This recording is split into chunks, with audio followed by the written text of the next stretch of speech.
ধন্যবাদ জানাই, অভিনন্দন জানাই।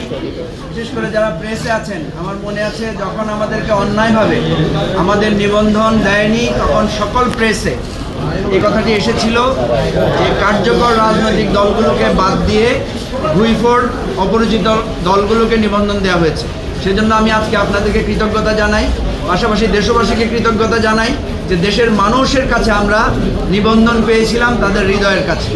আজকে আপনাদের মাধ্যমে আমরা এই কথাটি জানাতে চাই যে যেই নির্বাচন কমিশনকে আমরা বলেছিলাম যে এটা একটা দলান্ধ নির্বাচন কমিশন, তারা সঠিকভাবে কাজ করবে না এবং তারা আমাদেরকে পদে পদে হয়রানি করেছে। তারপরে প্রত্যেকটা স্তরে আপনারা দেখেছেন, অ্যাডভোকেট তাজুল ইসলাম বলেছেন যে 4টি স্তরে আমরা প্রথম 1 নম্বরে এবি পার্টির অবস্থানটা ছিল, তারপরেও হঠাৎ করে আমাদেরকে নিবন্ধন দেয়নি।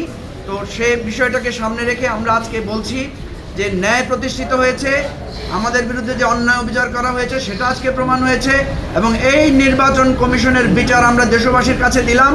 এই নির্বাচন কমিশনের প্রত্যেকটি কমিশনার এবং যারা আমাদেরকে সহ আরও অন্যান্য দলকে তাদের অধিকার বঞ্চিত করেছে, এদের বিচার দেশবাসী একদিন করবে ইনশাআল্লাহ। আমরা আজকে আপনাদেরকে যেটা বলছি সেটা হচ্ছে দেশ একটা নতুন অধ্যায়ে প্রবেশ করেছে। আমরা সবাই গণতন্ত্রের জন্য সংগ্রাম করেছি, আপনারাও আমাদের রাজপথের সংগ্রামের সাথী ছিলেন।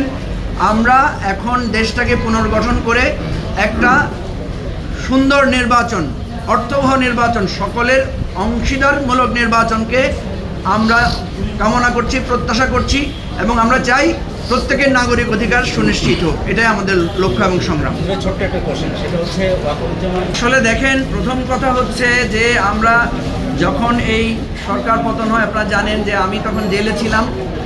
আমাদের নেতা অ্যাডভোকেট তাজুল ইসলাম, আমাদের নেতা ব্যারিস্টার ফুয়াদ, আমাদের নেতা আব্দুল ওহাব মিনার সহ আমাদের নেতৃবৃন্দের 7 জন নেতাকে ধরার জন্য একটা রেড অ্যালার্ট জারি করা হয়েছিল এবং আমাদের নেতা খালিদ হাসানকে জেলে নিয়ে তার কাছ থেকে সবার ফোন নাম্বার নিয়ে আমাদের মধ্যে একটা কম্বিং অপারেশন চালানো হয়েছে।